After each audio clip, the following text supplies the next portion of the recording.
Hey there folks, I want this video where I'm reflecting briefly on testing for Formula E and in particular the final session that took place, the women's test, where 18 drivers were entered across the 11 teams for a 3-hour session at the end of testing.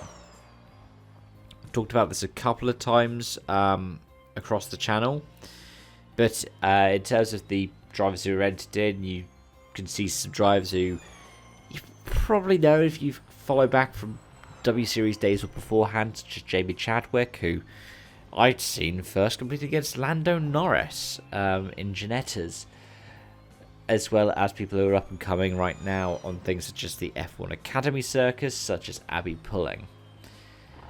And it was Abby Pulling who was the fastest over the course of the day, with a full qualifying trim lap at a 1:30.889. Given it's her first time driving a Formula E car, that's really impressive. Likewise, some of her contenders in F1 Academy also set competitive times going down the field. Bustamante was on 0.826 off the pace. Chadwick, who obviously, like I said, is a lot more of an established driver. She's about the same age as me as well, though. So in most sporting senses, she would still be considered a young driver. She's only 0.3 seconds off. And yeah, drivers like Alice Powell showing up as well, who've time and again been around the paddock in Formula E. One of the things that stands out for me in terms of a comparison to the main FE test is it looked like the timings were very similar to the first session. Which would make sense, because for these drivers they have slightly more rubbered conditions than the first of the Harama tests. But at the same time, whilst most of the drivers in Formula E this year drove the previous Gen 3 before driving this Gen 3 Evo, which is, well, an evolution of it.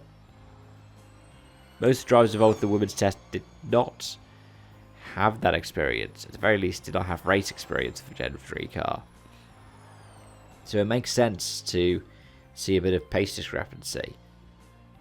I think it's great the Formula E did this, and they went out, they did a media session as well. There's been some coverage. But obviously, the big thing was that this testing was affected by the horrors of the flooding in Spain.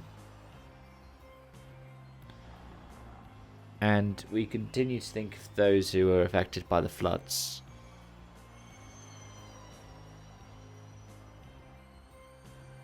And yeah, I really hope Formula E do something like that again soon. If in season, post season, whatever. Because Extreme E has managed to be a force for good. I mean, just more generally it has. But it'd be cool to see this stuff in Formula E.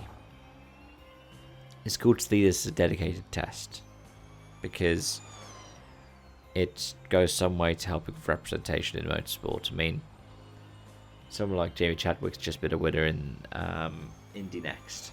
Abby Pulling has been competitive all year long in F1 Academy and British F4. But please let me know your thoughts and feelings in the comment section down below. Thank you so much for watching. I hope to see you again soon. Bye for now.